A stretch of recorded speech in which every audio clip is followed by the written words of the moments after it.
यह कहानी है दुरुवंगाल पथिनारू की D16। एक ऐसी कहानी जहां सच सीधा दिखाई नहीं देता बल्कि टुकड़ों में बिखरा रहता है, और जब वह जुड़ता है तो बहुत देर हो चुकी होती है। कोयंबटूर शहर की एक शांत रात, हल्की बारिश सड़कों को भिगो रही थी, और इसी रात एक ऐसा हादसा हुआ जिसने कई जिंदगियों की दिशा बदल दी। इंस्पेक्टर दीपक, जो कभी कोयंबटूर पुलिस में एक तेज तर्रार अधिकारी हुआ करते थे, आज अपने घर के बाहर बैठे एक युवक को यह कहानी सुना रहे थे। वह युवक भी पुलिस में जाना चाहता था, लेकिन दीपक चाहते थे कि वह पहले इस केस की सच्चाई समझे। दीपक धीरे धीरे अपनी कहानी शुरू करते हैं। उस रात 3 लड़के फैबियन, मनो और मेलविन एक कार में सवार होकर बारिश भरी सड़कों पर तेजी से निकल रहे थे। वे बेफिक्र थे, हंसी मजाक में डूबे हुए, लेकिन अचानक उनकी हेडलाइट के सामने एक आदमी आ गया। ब्रेक लगाने की कोशिश हुई, लेकिन टक्कर हो गई। आदमी सड़क पर गिर पड़ा और कुछ ही पलों में सब शांत हो गया। तीनों लड़के घबरा गए। वे कार से बाहर निकले। उस आदमी को देखा, कोई हरकत नहीं। डर ने उनके दिमाग पर कब्जा कर लिया। पुलिस को बुलाने की बजाय उन्होंने एक गलत फैसला लिया। वे उस आदमी के शरीर को कार में डालकर अपने घर ले गए। घर पहुंचने के बाद उन्होंने दरवाजा बंद किया और कांपते हाथों से उस आदमी का फोन चेक किया। फोन में एक वीडियो था, और जैसे ही वह वीडियो चला, उनके चेहरे का रंग उड़ गया। उन्हें एहसास हो गया कि वे किसी बहुत बड़े और खतरनाक मामले में फंस चुके हैं। अगली सुबह इंस्पेक्टर दीपक को सूचना मिली कि कृष्ण नाम का एक आदमी आत्महत्या कर चुका है। दीपक अपने ऑफिस पहुंचे, जहां उनके अधीनस्थ अधिकारी ने उन्हें मृतक का लाइसेंस सौंपा। इसी दौरान एक पेपर बॉय को बुलाया गया, जिसने कुछ जानकारी देने का दावा किया था। वह अपनी बात बताकर बाहर निकल रहा था, तभी उसने अचानक एक कार को देखा और जोर से चिल्लाया। वही कार जो उसने घटनास्थल पर देखी थी, लेकिन पुलिस ने उसकी बात को गंभीरता से नहीं लिया। दीपक घटनास्थल पर पहुंचे, जहां उनकी मुलाकात नए अधिकारी गौतम से हुई। गौतम ने अपनी पैनी नजर से आसपास का जायजा लिया और तुरंत महसूस कर लिया कि मामला उतना सीधा नहीं है जितना दिख रहा है। तभी एक और केस सामने आया। श्रुति नाम की लड़की गायब थी और उसके कमरे में खून के निशान मिले थे। दीपक और गौतम तुरंत वहां पहुंचे। कमरा अस्त व्यस्त था, जैसे वहां संघर्ष हुआ हो। श्रुति की दोस्त वैष्णवी वहां मौजूद थी। उसने बताया कि श्रुति पिछली रात से गायब है। जांच के दौरान पता चला कि श्रुति ने एक दिन पहले मनो नाम के एक लड़के के खिलाफ शिकायत दर्ज करवाई थी। यह सुनकर दीपक चौंक गए, क्योंकि यही नाम उन 3 लड़कों में से एक का भी था। तीनों को पूछताछ के लिए बुलाया गया। उन्होंने बताया कि उनका श्रुति से सिर्फ एक मामूली झगड़ा हुआ था, जब श्रुति ने अनजाने में अपनी कार तेज चलाते हुए उन्हें लगभग टक्कर मार दी थी।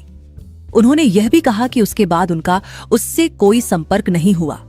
लेकिन कहानी यहीं खत्म नहीं हुई।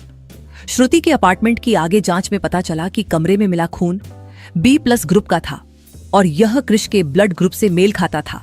गौतम ने आसपास के लोगों से पूछताछ की और पता लगाया कि श्रुति ने अपनी पड़ोसी को अपने मंगेतर के बारे में बताया था। पुलिस को लगा कि शायद वह मंगेतर कृष ही था। अब शक और गहरा हो गया। दीपक और गौतम ने उन तीनों लड़कों पर नजर रखने का फैसला किया। दिन खत्म होने को था और दीपक घर लौटने का सोच रहे थे। तभी उनके पड़ोसी ने बताया कि कोई युवक उनका इंतजार कर रहा था। इसी बीच दीपक को एक कैमरा मिला, जिसे कुछ बच्चों से जब्त किया गया था। जब उन्होंने उस कैमरे की रिकॉर्डिंग देखी तो उन्हें एक बड़ा सुराग मिला। वैष्णवी ने झूठ बोला था।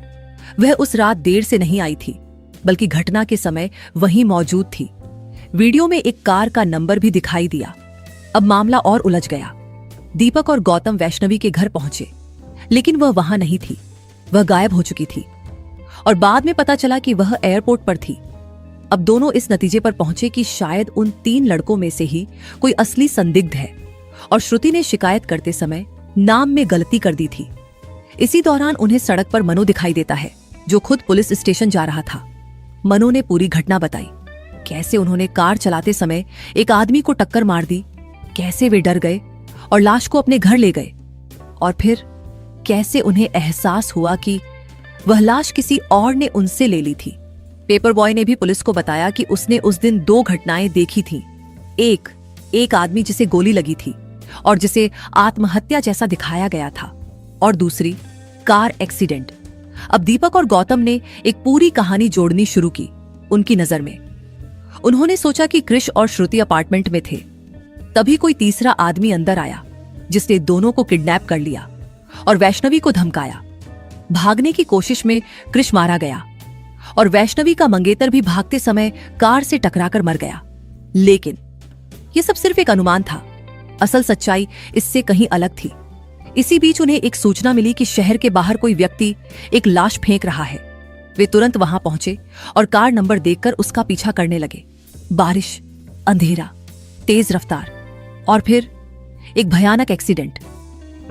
गौतम और दीपक की गाड़ी दुर्घटनाग्रस्त हो गई। उस पल टक्कर से ठीक पहले गौतम ने एक झलक देखी, लेकिन वह अधूरी रह गई। इस हादसे ने सब कुछ बदल दिया। दीपक का दायां पैर काटना पड़ा और उन्हें नौकरी से रिटायर होना पड़ा। गौतम बुरी तरह जल गया और उसे फील्ड ड्यूटी से हटा दिया गया। समय बीत गया, लेकिन सच अब भी अधूरा था। दीपक अपनी कहानी यहां तक सुनाकर उस युवक से पूछते हैं, क्या वह अब भी पुलिस में जाना चाहता है? फिर वे अंदर चले जाते हैं, लेकिन अचानक उन्हें एहसास होता है कि जिस व्यक्ति से वे बात कर रहे थे वह नहीं है जो वह दिख रहा था। वे सतर्क हो जाते हैं और अपनी पिस्तौल उठा लेते हैं। जब वे बाहर लौटते हैं तो वह आदमी उन पर बंदूक तान देता है और अपनी पहचान बताता है। वह गौतम है, गौतम जो इस केस को कभी नहीं भूल पाया था। कोमा से बाहर आने के बाद वह सीधे दीपक के पास आया था। जब वह उनके घर पहुंचा तो उसने देखा कि एक संदिग्ध व्यक्ति वहां से निकल रहा है। उसे शक हुआ कि दीपक कुछ छुपा रहे हैं, इसलिए वह किसी और के रूप में उनके सामने आया ताकि सच्चाई जान सके। अब वह सच जानना चाहता था। दीपक के स्टाफ ने पुलिस को बुला लिया था, लेकिन इससे पहले कि कोई और आता, गौतम ने दीपक से पूछा, किलर कौन है? कुछ पलों की खामोशी के बाद दीपक ने सच बता दिया। किलर उनका अपना बेटा राजीव था। अब असली कहानी सामने आती है। उस रात श्रुति का जन्मदिन था। वैष्णवी और राजीव, जो श्रुति का बॉयफ्रेंड था, उसे सरप्राइज देने के लिए घर आए थे, लेकिन उनसे पहले ही कृष वहां पहुंच चुका था। वही लड़का जिसके खिलाफ श्रुति ने शिकायत की थी। उसने नकली नाम मनो बताया और अपने दोस्त के साथ अंदर घुस गया। उसने बदले की भावना से श्रुति पर हमला किया, उसे अपमानित करते हुए उसके कपड़े उतार दिए और उसकी इच्छा के खिलाफ उसके साथ जबरदस्ती शारीरिक संबंध बनाए। उस पल श्रुति पूरी तरह टूट चुकी थी। डर, दर्द और बेबसी में जकड़ी हुई। वह खुद को बचाने की हर कोशिश में नाकाम रही। उसकी आंखों में आंसू थे, लेकिन सामने खड़े दरिंदों पर उसका कोई असर नहीं हुआ। उसका दोस्त इस पूरे कृत्य को फोन में रिकॉर्ड कर रहा था ताकि बाद में उसे ब्लैकमेल किया जा सके। फिर वे श्रुति को अपने साथ ले गए। श्रुति की दोस्त वैष्णवी भी उस भयावह स्थिति में कुछ नहीं कर सकी। उसे बंदूक की नोक पर डराकर दूसरे कमरे में रोके रखा गया और वह बेबस होकर सब कुछ होते हुए देखती रही। उसकी आंखों के सामने उसकी दोस्त की जिंदगी बर्बाद हो रही थी, लेकिन डर और लाचारी ने उसे पूरी तरह जकड़ लिया था। कुछ देर बाद राजीव को होश आया। उसने सब समझ लिया और तुरंत उनके पीछे भागा। एक सुनसान जगह पर उसने उन्हें पकड़ लिया। कृष्ण ने पिस्तौल निकाली, लेकिन संघर्ष के दौरान राजीव ने उसका हाथ मोड़ दिया और गोली खुद कृष को लग गई। वह वहीं मर गया। कृष का साथी भागने लगा, लेकिन सड़क पार करते समय वह एक कार से टकराकर मारा गया। वही कार जिसमें फैबियन, मनो और मेलविन थे। अब सब कुछ जुड़ गया। राजीव ने वैष्णवी से कहा कि वह पुलिस में श्रुति के गायब होने की रिपोर्ट करे। फिर वह श्रुति और वैष्णवी को लेकर नासिक चला गया ताकि उन्हें सुरक्षित रख सके।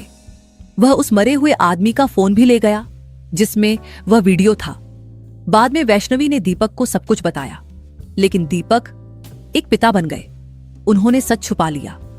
राजीव उनसे संपर्क करने की कोशिश करता रहा, लेकिन उस रात दीपक अपना फोन ऑफिस में ही छोड़ गए थे, इसलिए वह उनसे बात नहीं कर पाया। यही चुप्पी, यही छुपाया गया सच सब कुछ बर्बाद कर गया। गौतम, जिसने अपनी जिंदगी खो दी थी, अब यह सच सुनकर टूट गया। गुस्से और दर्द में उसने दीपक को गोली मार दी।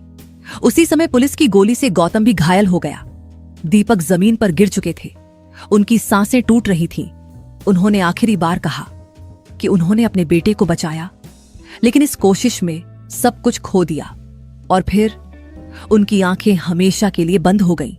बारिश फिर से शुरू हो चुकी थी और इस बार वह सिर्फ सड़कों को नहीं बल्कि उस सच को भी धो रही थी जो बहुत देर से सामने आया था। और यह कहानी एक सवाल छोड़ जाती है, क्या सच छुपाना कभी सही हो सकता है? या हर सच को सामने आना ही चाहिए, चाहे उसकी कीमत कुछ भी हो। अगर आपको यह कहानी पसंद आई हो तो वीडियो को लाइक करें, शेयर करें और चैनल मेलोडी सॉन्ग हब को सब्सक्राइब करना ना भूलें।